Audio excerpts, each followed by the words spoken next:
তালের সিজনে তাল খাবো না তা কখনো হয়? বাজারের আনাচে কানাচে যেখানেই থাক না কেন, ঠিক আমরা বাঙালিরা খুঁজে নিয়ে এসে রান্না করে তুলবই। তাই আজকে বানিয়ে নিলাম তালের বড়া। কীভাবে তালের বড়াটা বানালাম তাই সবার সাথে একটু শেয়ার করে নিই। তো আজকে আমি সুজি ময়দা দিয়েই বানিয়েছিলাম। তো প্রথমে সুজি একটু নিয়ে নিলাম কিছুটা, ওতে আমি জল দিয়ে একটু রেস্ট করতে রেখে দিয়েছিলাম। যত ভালোভাবে সুজিতে একটু ভিজে যাবে তত বড়াটা খেতে ভালো লাগবে। তো আমি এবার এর ওপর কী করলাম, ময়দা দিয়ে দিয়েছিলাম। ময়দা দিয়ে ওতে মৌরি আর চিনিও দিয়ে দিয়েছিলাম। দিয়ে ভালো করে একটুখানি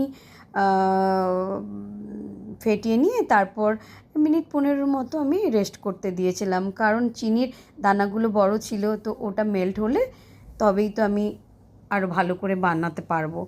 তো তারপর কি করলাম, সেটাকে মেল্ট হয়ে গিয়েছে, এবার ভালো করে ফেটিয়ে নিয়ে এদিকে কড়াইতে তেল গরম করতে বসিয়ে দিয়েছিলাম। তারপর ওটাকে আস্তে আস্তে করে বড়ার আকারে তেলের ওপর দিলাম, তেল গরম হয়ে যেতেই। তারপর আস্তে আস্তে করে ওটা মিডিয়াম আঁচে ভাজতে হবে। তারপরে এভাবে লাল করে ভেজে নিতে হবে। এত সুন্দর খেতে হয়েছিল, আমার ছেলের বন্ধুরা এসে কে কত বেশি খেতে পারে সেইভাবে